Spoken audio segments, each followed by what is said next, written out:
Hi! Hello mga nanay! Good morning, good morning, good morning. So ayan, so magtatanghalian na naman. So kailangan naman natin mag-asikaso para sa ating pananghalian. So ayan, so magigisa lang po ako ng pechay ko. Ay, sorry. So gigisa lang tayo ng pechay. So ayan, pechay ng ina nyo. Then yan, yung konti nating pangsahog, chicken. Then bawang sibuyas. So diba? So very easy lang ang ating pagigisa ng pechay. Let's go! So ayan, sinalang ko lang aking paglulutuan ng pechay. So ayan, galit na naman po siya. So ayan, so hintay lang natin siyang magtuyo para malagyan na natin ng mantika para masimulan na natin ang gisa-gisang pechay ng ina niya. So let's go! So ayan, hindi naman po tayo masyado mausok, no? Kakaloka. So hindi pa rin siya tuyo. So just wait. Okay, let's go! So ayan, grabe yung init ngayon. So bara as in. Kakaloka. Hat na naman ang inyong buntis, no? Char. So yan, hat na naman ang inyong buntis. Init na naman. Init na naman. Sarap naman maligo. So mamaya after natin magkain. Or siguro before ako kumain kasi busog pa naman ako. So, grabe. Kakalokang init. So ayan. So sobrang init na. Mainit na ang ulo ng ina nyo. So nilagyan ko na siya ng mantika kasi dry na siya. Ha! Dry na siya. Sana all. So ayan, mainit na mantika. So ilagyan na natin yung bawang and then sibuyas. So paghalo na natin. Madali. Just like, kailangan natin magmadali sa buhay.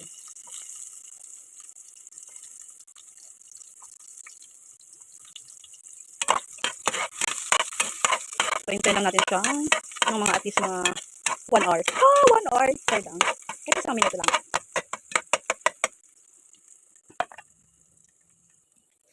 So ayan, pwede na yan. Lagyan na natin yung chicken. Excuse me.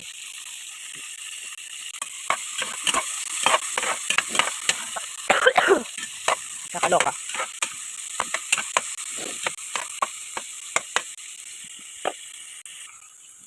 So ay nalagyan na natin siya ng toyo para at least magkalasa na yung ating sahog, okay?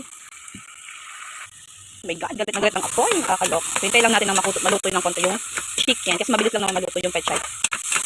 So, mabilis lang naman yan. Linagyan ko na ng toyo ha para at least yung lasa is mag-absorb na sa chicken. Okay? Galit na galit po siya. Okay, sana all. So ayan, nakatulog na po siya. Nakakalok. Ay po, muntik na. Don't say bad word. Putik na yung putik. Oh my God, I'm sorry. Nakakaloka. O diba? So lalagyan natin ang pechay. Let's go. So ayan na yung pangmalakas ang pechay ng ina nyo. Diba? So, let's go. Wow.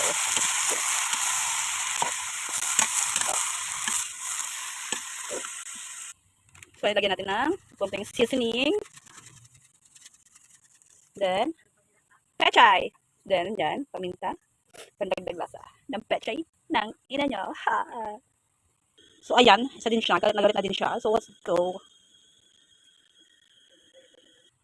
So ayan, lagyan natin ng kunting tubig kasi para may sabaw yung ulam natin. So kailangan natin may sabaw sa ulam kasi medyo nakis tayo dito sa bahay. O diba? So ayan, takpan muna natin. Mabilis lang naman yan. Siguro mga 1 minuto ko lang tatakpan. Then, luto na siya. Titikman natin kung okay na yung lasa. So bye! So yan, titikman natin kung ano ang kanyang lasa. Okay, so mahirap itong masyadong ginagawa kasi napait yung pechay. Matabang. Lagyan ko na. So ayan, lagyan natin ng asin kasi matobang.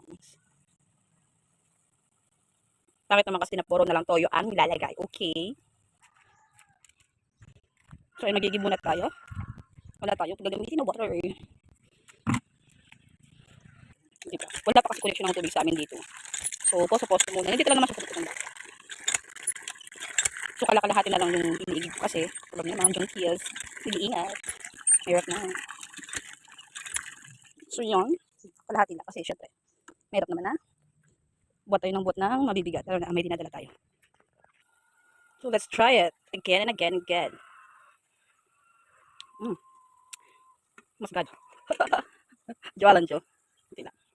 Oh, there's more water na. Padami yata yung asin ko. So, ayan. Pwede na siya siguro. So, ayan. So, thank you. So, ayan.